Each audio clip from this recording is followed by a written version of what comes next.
Amém?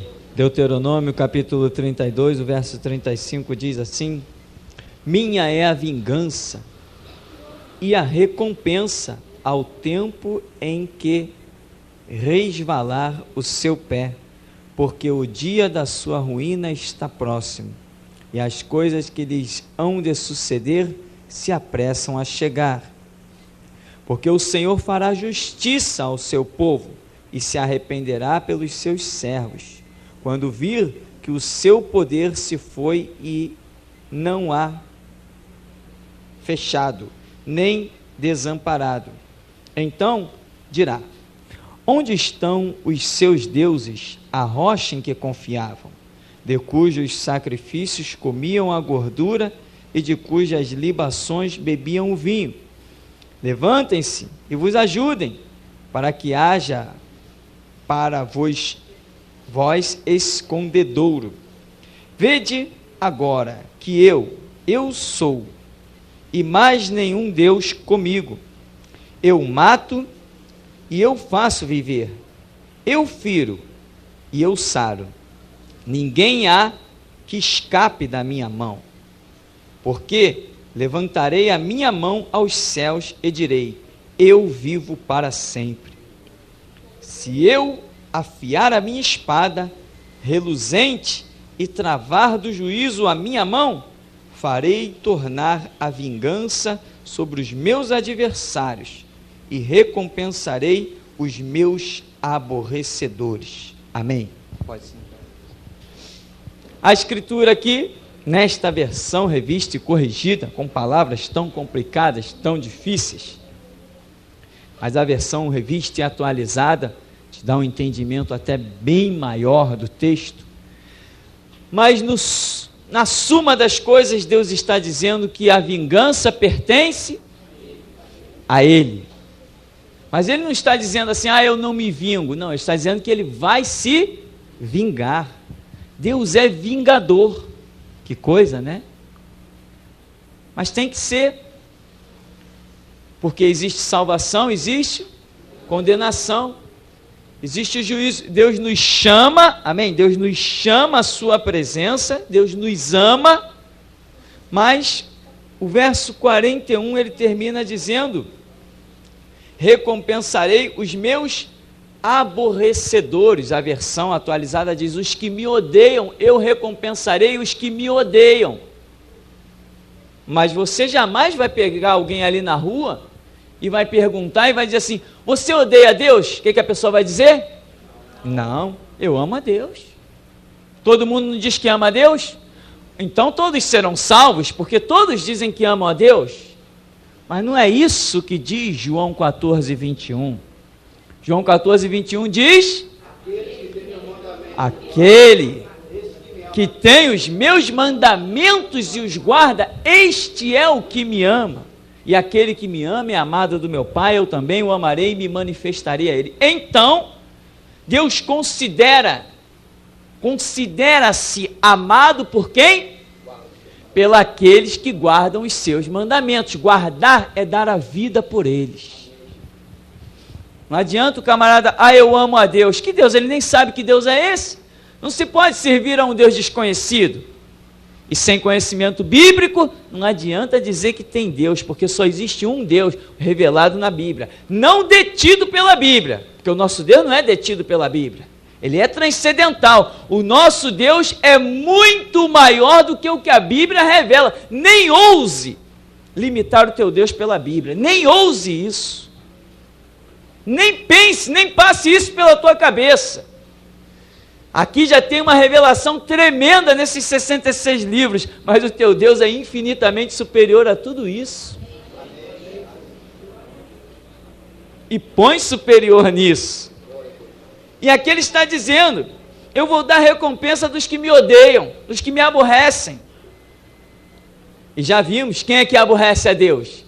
Se ele está dizendo: aquele que tem os meus mandamentos me ama, eu o amarei, me manifestarei a ele, e ele está considerando que quem o aborrece é quem?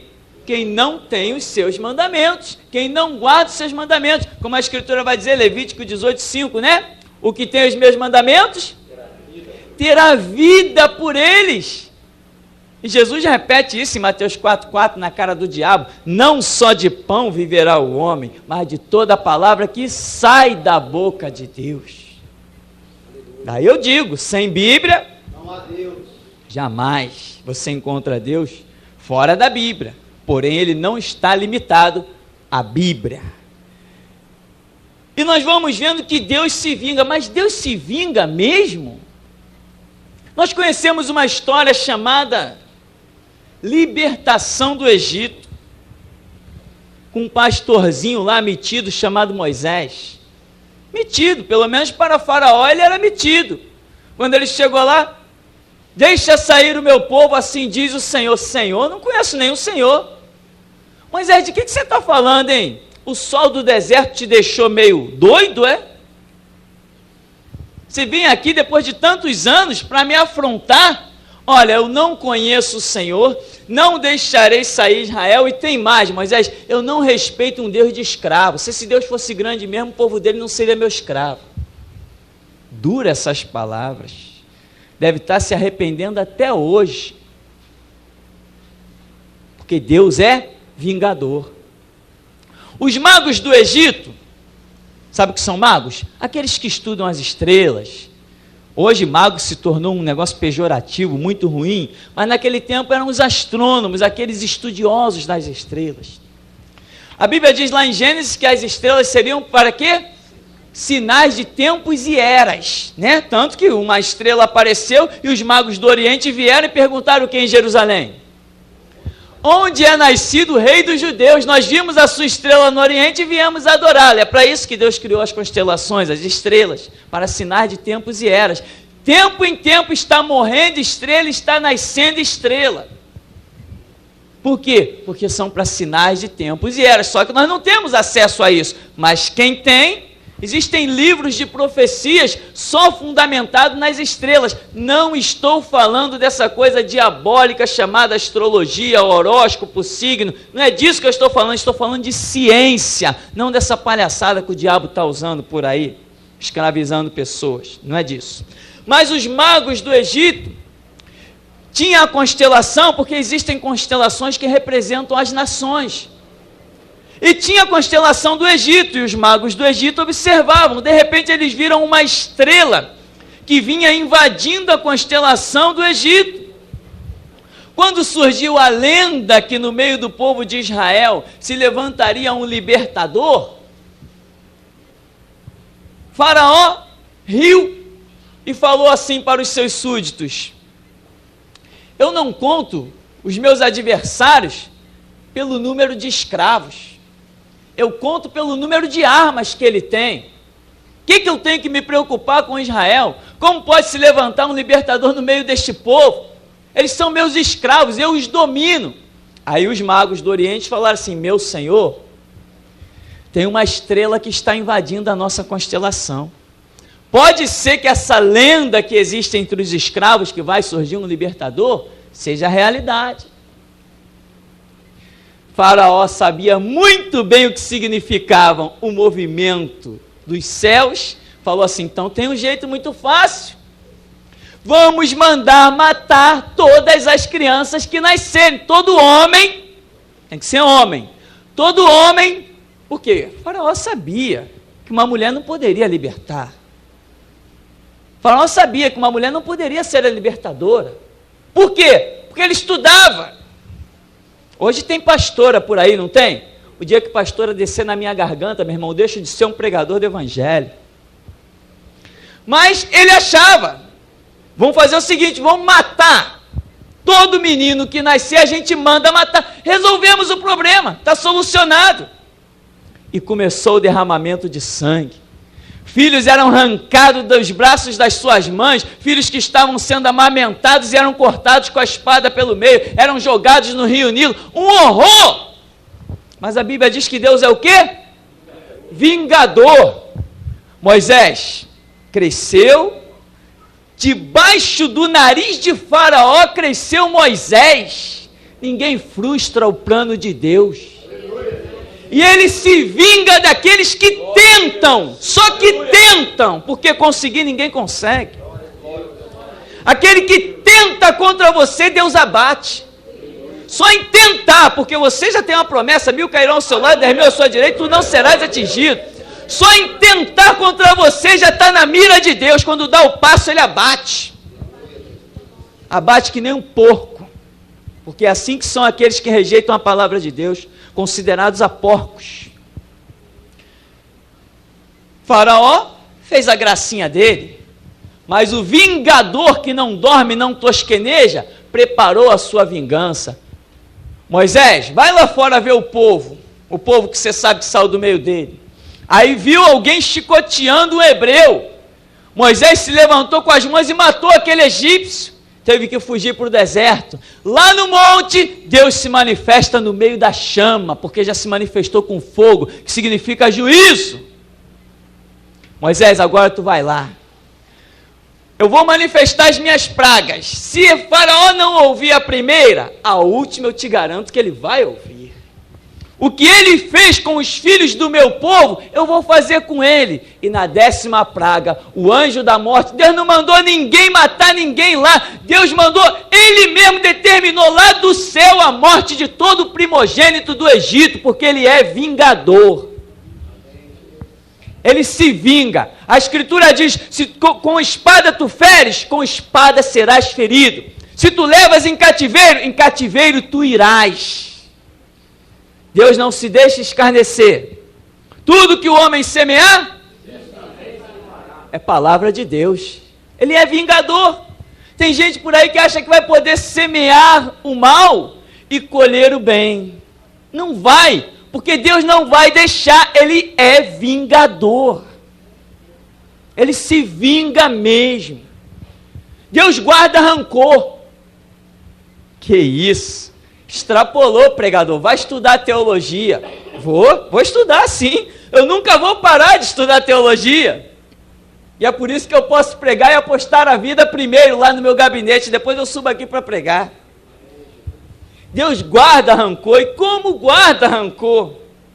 Lá em Êxodo 17, Deus está falando assim, olha Israel, quando vocês saíram do Egito, viu o que Ameleque fez? Ele se colocou atrás do povo, na maior covardia, viu? Está vendo, Moisés?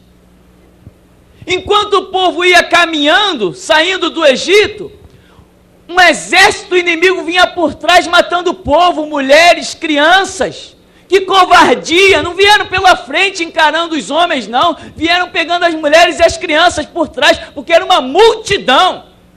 Para o pessoal que estava lá na frente chegar até lá atrás, ia ter que andar, meu irmão, 5, 6 horas. Que covardia! Deus falou assim, não tem nada não, Moisés. Eu decretarei guerra eternamente contra Amaleque até os exterminar. Meu irmão, e lá em 1 Samuel capítulo 15, Deus levanta um homem e o unge rei. Como é que se chamava esse homem? Saul. E diz assim para ele, chegou a hora, eu te tirei lá da miséria que você vivia com os teus pais, daquele trabalhinho sem sentido lá, eu te ungi rei, eu te levantei com mão forte, agora vai e realiza a minha vingança contra Amaleque. Pega as crianças e divide no meio, pega os animais e divide no meio, não poupa homens, não poupa mulheres, não poupa crianças, não poupa ninguém, eu estou irado contra eles. E eu esperei centenas de anos para que você se levantasse para eu exterminá-los com a minha vingança. Vai e mata. Não está escrito? Está escrito, eu sei que está escrito. 1 Samuel 15. Aí, Saul deu uma de tonto. Meu irmão, deixa eu te dizer uma coisa. Quem quer ouvir Deus aqui? Você quer ouvir Deus para sua bênção ou para sua destruição? Porque se você ouvir Deus, disser que ouviu Deus e não executar o que Ele te manda fazer, Ele acaba contigo. Muita gente quer ouvir Deus. E quando ouve é abatido pelo próprio Deus, porque Deus não tolera te dar uma ordem e você não obedecer. Vem Samuel diante de Saul e diz que vem cá, Deus não te deu uma ordem para exterminar tudo? Não, eu fiz como o Senhor falou. Ué, E que balido é esse de ovelhas que eu estou ouvindo? E que mugido de vacas é esse que chega ao meu ouvido? O que você fez, Saul? Não, eu só poupei os animais. Só poupei os animais. A ira de Deus era tanta, a vingança de Deus era tanta, que não tolerou ele poupar os animais. Você conhece o teu Deus? Você conhece o teu Deus mesmo? Ele não disse que poupou um povo, ele poupou as crianças. Não, ele disse que poupou os animais para oferecer em holocausto a Deus. Aí Samuel diz assim: tu não era nada, rapaz. Tu era um zero à esquerda quando Deus te levantou. Tu mal tinha o que comer, o que beber, o que vestir. Deus investiu na tua vida, te constituiu rei, para agora exterminar os amalequitas. E você vem dar uma dessa? Porquanto rejeitaste a palavra do Senhor, também Ele te rejeitou, para que não sejas mais rei em Israel. Está cortado e acabou a história. Depois Samuel teve pena de Saul. E começou a clamar, passou noites e noites clamando por Saul. Aí Deus vem e diz assim: vem cá, Samuel, o que está questionando aí? Até quando tu vai ficar me importunando? Eu já rejeitei, acabou a história. Horrenda coisa. Se você sabe, não caia, irmão. Às vezes eu fico pensando se os crentes realmente conhecem Deus. Você já viu quantas pessoas passaram por aqui e já foram abatidas? Abatidas mesmo, mortas, desceram a sepultura? Você já viu quantas? As pessoas que moram aí no bairro sabem, têm visto quantas já foram abatidas. Só porque não se firmaram, acharam que iam poder levar suas vidinhas por aí em outros ministérios. Não tem, meu irmão. Quando você bate aqui, ou cumpre o teu tempo ou vai ficar cortado. Nós somos o último grito. Nós somos o último despertamento da igreja. Quem não se despertar para a glória do Evangelho conosco, não acorda com mais ninguém. Eu ponho à prova essas palavras, aceito o desafio perante os anjos ou perante os demônios. Deus se vingou, queria se vingar dos amalequitas. Saul não dispôs-se ao propósito de Deus, Deus se vingou dele. Imagina, Deus esperar tanto tempo para que um rei se levante para cumprir um propósito. Quando se levanta, o homem frustra o plano de Deus. Tem Saul aqui nessa noite? Vamos ver se tem Saul nessa noite aqui. De onde você veio? Das encruzilhadas baixando velhinha? Batendo cabeça para o tranca-rua? Deus esperou a hora de você ouvir a palavra e se converter, hein? Deus investiu em você, hein? Aleluia. Deus derramou sangue por você, hein? Vê lá o que você vai fazer da sua vida, hein? Fala, Deus. Quer brincar, quer passear, vai passear em outro lugar, hein? Aqui não, hein? Aleluia. Não vai desfilar diante do altar de Deus, não, porque Deus não te olha por fora, não, Ele olha por dentro, hein? Aleluia. Tem os olhos como chama de fogo, e operando Ele, quem impedirá, hein? Quando ele assacala a sua espada e desembanha da bainha, ai daquele que está na frente. Lugar de brincar não é na igreja. Lugar de brincar tem os parques por aí. Aleluia, Jesus. Glória a Deus. Aqui é lugar de apostar a vida no Evangelho e comprar o preço do sangue de Jesus Cristo derramado no Calvário. E agora sai por aí e ouve isso em outro lugar. Se você ouvir isso em outro lugar, eu rasgo minha Bíblia. Irmãos, Deus investiu em você? Amém. Você chegou a dar beijinho na batina de santinho do Império Romano? Chegou a comer comidas consagradas pelos ídolos? Chegou a levar uma rosinha para casa da Universal? Chegou a ser escravizado com o sal ungido da Igreja da Graça? Chegou a usar aliança com Deus no teu dedinho, todo bonito, todo satisfeito? Usou a palmilha ungida, o cinto ungido? Olha de onde Deus te tirou, meu irmão. Deus te tirou da podridão. Ele investiu na tua vida para cumprir um propósito, para você apregoar o ano aceitável do Senhor e o dia da vingança do nosso Deus. Olha o que você tem recebido aqui, que dia a dia a gente fala. Você nesse lugar não é ensinado a respeitar a liderança, em ver lá se você vai sair daqui e respeitar, hein? O que Deus tem investido na sua vida é grande demais para você depois chegar e curvar a cabeça lá fora diante de um homem que tem título. Não respeite título, respeite unção. Não tem Saul nessa noite aqui não, né? Amém, assim seja. Que não tenha Saul.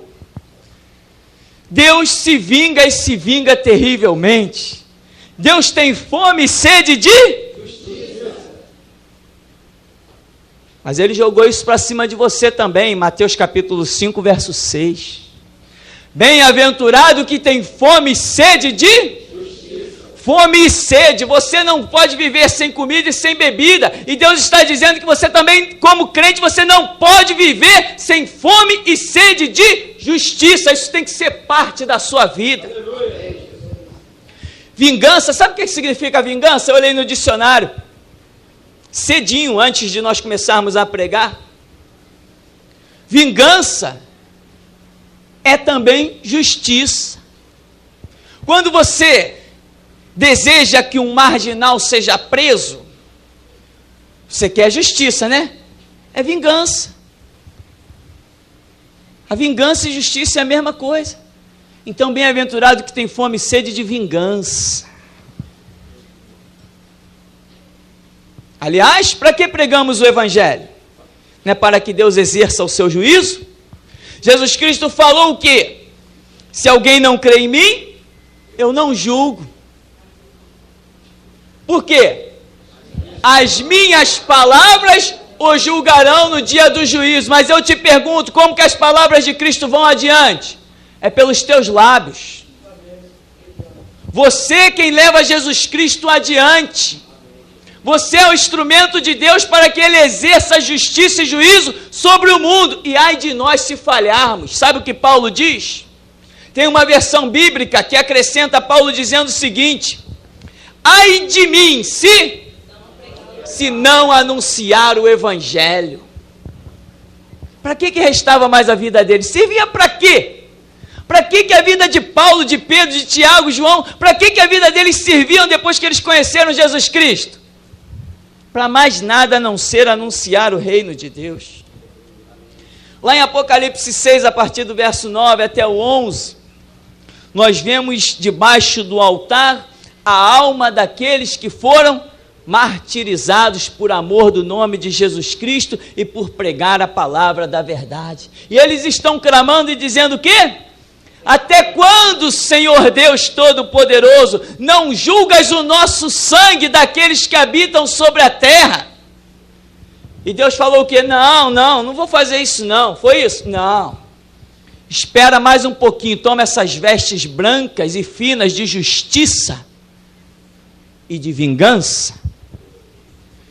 Guarda com vocês, aguarda mais um pouquinho, porque eu quero me vingar completamente, na plenitude. Eu estou esperando que se junte o número dos seus conservos e irmãos, que também vão ser sacrificados, martirizados, ter o sangue derramado. Aí eu vou me levantar e consumar a minha vingança. Aleluia.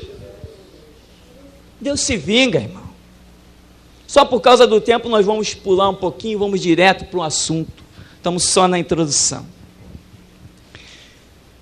Eu te pergunto, Deus chamou Abraão, não chamou? Olha o que Deus fez na vida de Abraão. Deus chamou Moisés, não chamou? Olha o que Deus fez. Chamou Isaac, chamou Jacó. E foi chamando, chegou a Gideão. Chegou, foi usando Isaías, foi usando Jeremias. Deus foi investindo, foi usando Ezequiel. Deus foi fazendo maravilhas. Deus usou João Batista. Depois Deus fez Jesus Cristo, o verbo divino, nascer no meio da nação de Israel. Eu te pergunto, Deus investiu na nação de Israel? Como investiu? Eles corresponderam? Segundo Oséias, não. Oséias 4,6 diz: o meu povo está sendo destruído porque lhe falta conhecimento, porque tu rejeitaste conhecimento, te rejeitarei para que não sejas sacerdote diante de mim, porque tu esqueceste da lei do teu Deus, eu me esquecerei dos teus filhos. Aí vem Jesus, em Mateus 21, no verso 19, vai procurar figo numa figueira.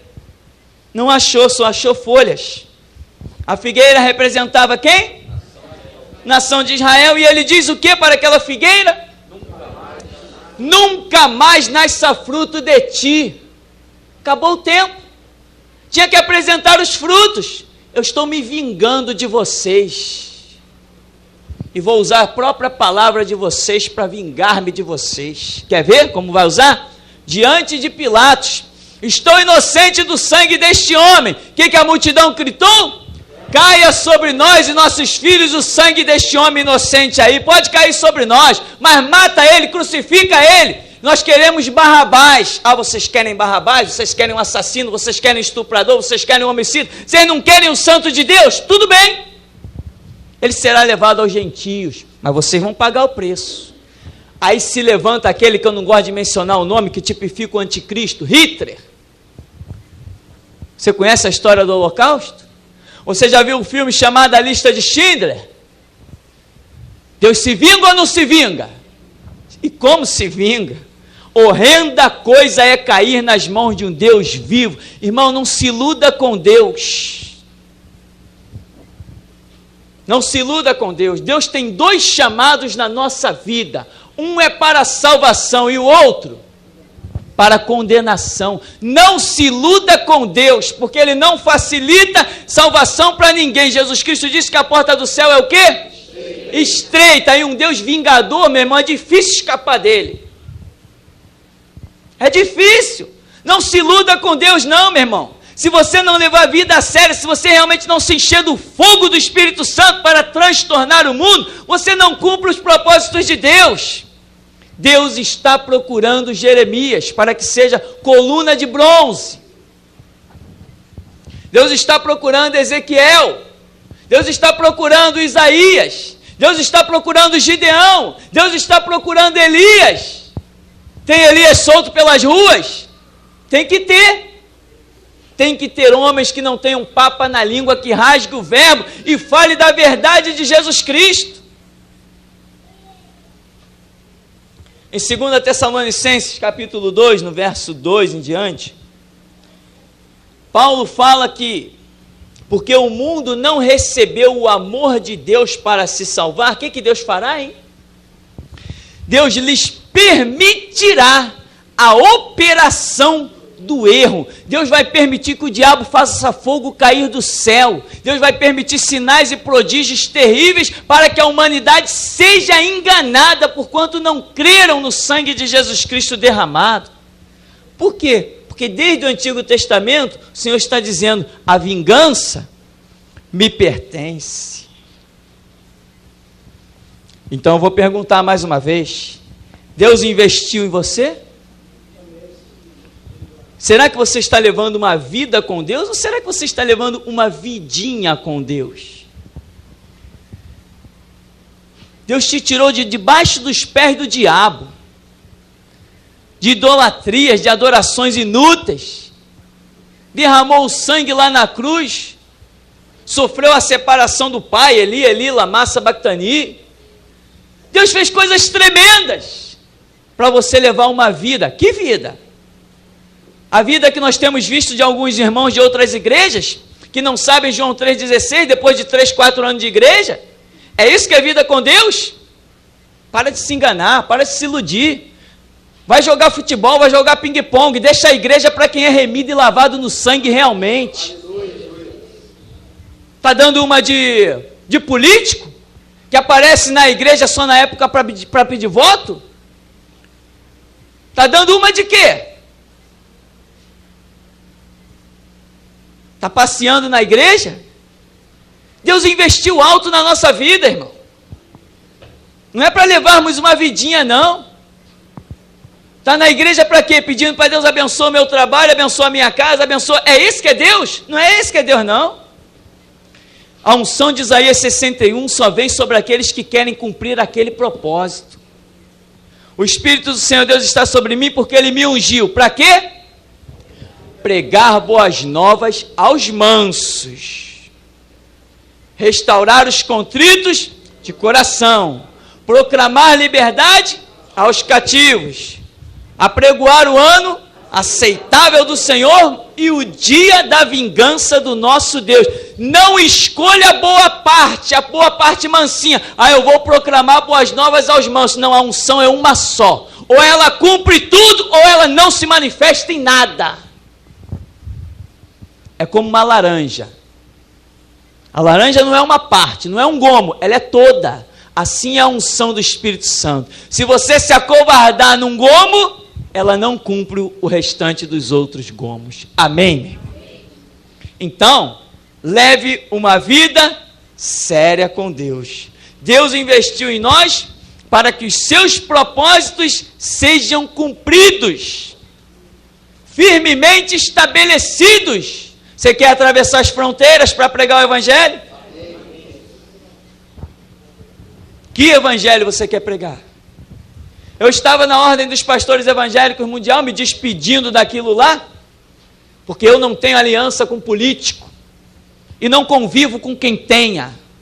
A minha igreja não precisa de político. Ela é fundamentada na rocha que é Cristo. Ela é edificada em Cristo. Ela é revestida de Cristo. Ela vive Cristo. E quem tem Cristo não precisa de político. E eu dizia logo claramente: o Jesus que eu sirvo não é o dos objetos ungidos. E as pessoas estão tão mortas. Eu estava falando com pessoas que têm título de pastor e dirigem igreja. Estão tão mortas que elas não conseguem enxergar aonde está o diabo. Está dentro dessas denominações que distribuem coisas ungidas para as pessoas. Elas não conseguem enxergar que aqueles homens são possuídos por Satanás. Sabe por quê? Porque eles só têm o título, mas não têm a unção. Eles foram consagrados por mãos humanas, eles não foram chamados por Jesus Cristo. Eles são pastores formados por seminários, constituídos por diplomas. Deus investiu na sua vida que todas essas escamas já caíram dos seus olhos. E tem mais, somente aqui você poderia alcançar essa visão. Recebeu muitas coisas de Deus, você? Recebeu coisas grandes? A cobrança também será grande. 2 Pedro 2, a partir do verso 20, diz o quê? Aquele que provou o dom celestial conheceu da boa palavra. Dela se desviou, melhor que não tivesse conhecido, porque é semelhante ao cão que voltou ao próprio vômito. E a porca lavada ao espojadouro de lama. Olha como Deus te considera quando você volta atrás. Que coisa terrível. E lá em Apocalipse vai dizer: quem dera fosses frio ou quente, mas porque és morno. Amém? Deus se vinga. Que coisa! Deus criou o ser humano, o amou, fez tudo por ele. O ser humano não correspondeu. Deus está irado e vai se vingar. E pode se preparar. O grito da meia-noite é para Deus acelerar o seu julgamento.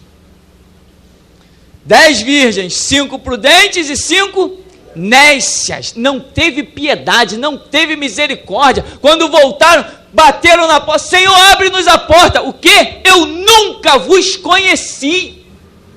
Fica aí, o anticristo vai se levantar com um rolo compressor. Vocês vão pagar caro por não ter me levado a sério.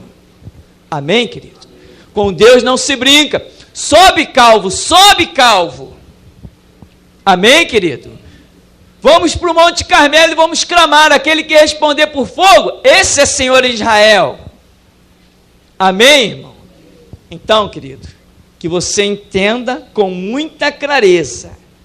Se a igreja foi tipificada por Israel, Israel foi chamado a um propósito. Através de Israel, Deus levaria a sua palavra aos 4 cantos da terra, e aonde entra a palavra de Deus, entra também o seu juízo. Amém? Israel não correspondeu, Deus hoje está chamando a igreja. Se a igreja não corresponder, Jesus amaldiçoará mais uma figueira, simplesmente acabou a história. Amém. O Senhor nos abençoe em nome de Jesus.